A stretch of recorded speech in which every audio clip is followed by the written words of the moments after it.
शंकर नाम का एक आदमी रामगढ़ गांव में रहता था। वो अनाथ था और एक झोपड़ी में रहता था।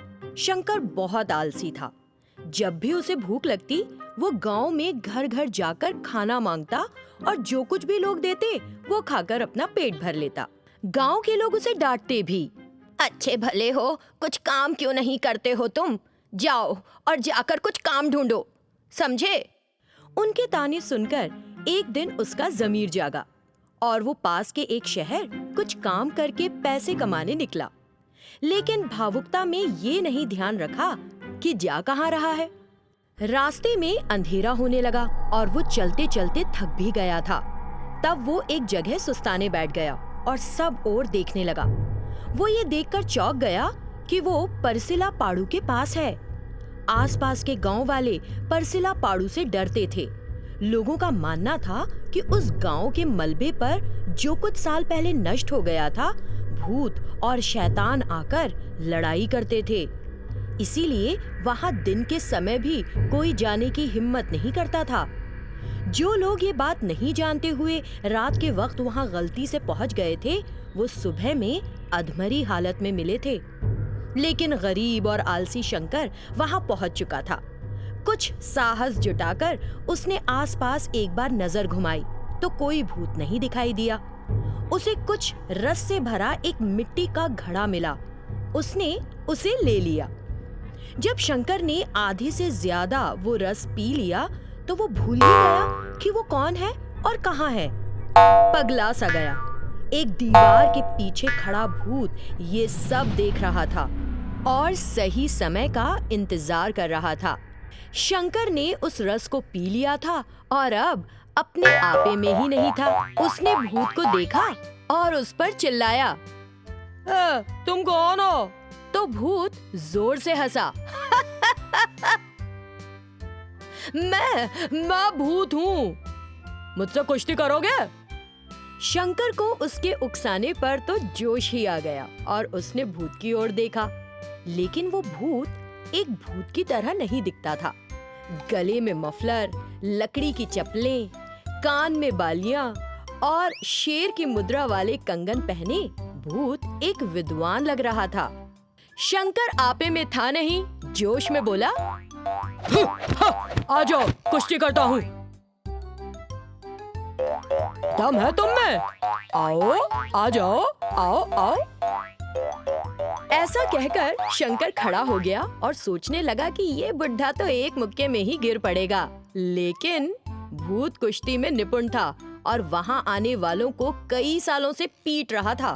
शंकर और भूत के बीच कुश्ती शुरू हो गई और पहले ही दाव में भूत ने उसे दोनों हाथों से ऊपर उठाकर जमीन पर पटक दिया। शंकर का सर जैसे ही जमीन पे टकराया वो एकदम सामान्य हो गया और उसे याद आया कि वो तो परिसपू के मलबे पर ही है और डर गया।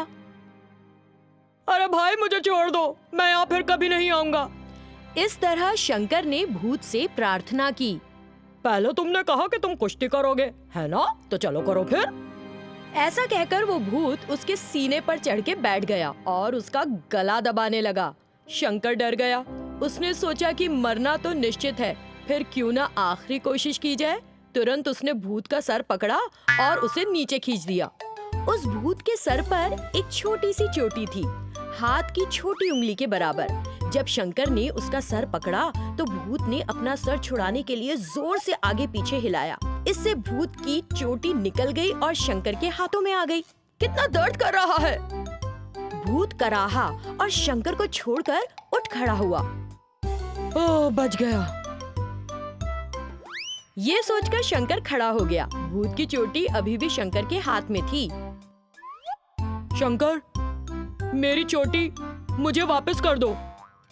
भूत के इस तरह विनती करने पर शंकर में हिम्मत आ गई और वो बोला, नहीं, मैं नहीं दूंगा, मैं सबक सिखाऊंगा तुम्हें। ऐसा कहकर शंकर तो वहां से भागने लगा। उसे भागते देख भूत ने रोते हुए कहा, शंकर, मेरी चोटी तुम्हारे तो किसी काम की नहीं, लेकिन अगर इसके बगैर मैं भूतों के पास गया तो वो मुझे चिढ़ाएंगे। मुझे माफ कर दो, चोटी वापस कर दो। ओह, ये बात है, पहले क्यों नहीं बताया? शंकर खुशी के मारे भूत के कंधों पर चढ़कर बैठ गया। भूत कलगी निकल जाने से अपनी सारी ताकत गवा चुका था। वो प्रार्थना करने लगा, अगर तुम मेरे कंधों से उतर जाओ और मुझे मेरी चोटी वापस कर दो तो मैं परिसुपु के मलबे से तुम्हें ढेर सारा खजाना दूंगा। उसमें सोना होगा, तुम्हारी गरीबी दूर हो जाएगी।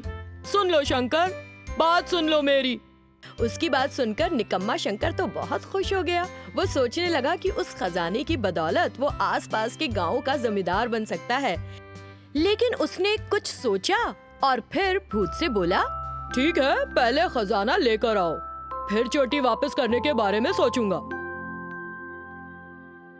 अगर मैंने भूत की चोटी उसे वापस कर दी तो उसमें फिर ताकत आ जाएगी और वो मेरा गला भी दबोच सकता है।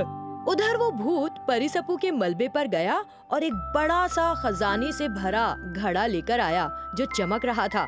जब शंकर ने घड़े को खोला तो उसमें सोने के सिक्के पाए जो जगमगा रहे थे। मुझे मेरी चोटी वापस करो, भूत ने विनती की। शंकर ने एक पल सोचा और बोला, नहीं, मैं तुम्हें अभी नहीं दूंगा, तुम्हारा क्या भरोसा। अगर चोटी पाने के बाद तुमने फिर से मेरी गर्दन पकड़ ली तो इसीलिए ये घड़ा लेकर मेरी झोपड़ी चलो। उस भूत के पास कोई दूसरा रास्ता बचा नहीं था। वो अपनी बदकिस्मती पर उदास हो गया। खजाने का घड़ा उठाकर भूत शंकर के पीछे पीछे उसके गांव चल दिया। शंकर की झोपड़ी गांव के एक ओर थी। वो अंधेरे में चुपचाप झोपड़ी पहुंच गए। गांव में किसी ने उन्हें नहीं देखा। शंकर ने खजाने का घड़ा लिया और झोपड़ी में उसे सुरक्षित गाड़ दिया। फिर उसने दरवाजे के दो पाटों के बीच की थोड़ी सी जगह से भूत को उसकी चोटी दी। ये लो और चले जाओ। उसने झोपड़ी का दरवाजा कस के बंद कर दिया। उस भूत ने चोटी को वापस सर पर लगाया और बोला, आज तो तुम मुझसे बच गए शंकर। परिसपू के इलाके में फिर आए तो मैं तुम्हें छोड़ूंगा नहीं। भूत ने शंकर को धमकाया। शंकर ने घड़े का सोना बेच दिया। फिर आलसी शंकर सबसे अमीर शंकर बन गया। लेकिन हाँ, शंकर उसके बाद मलबे की ओर कभी नहीं गया।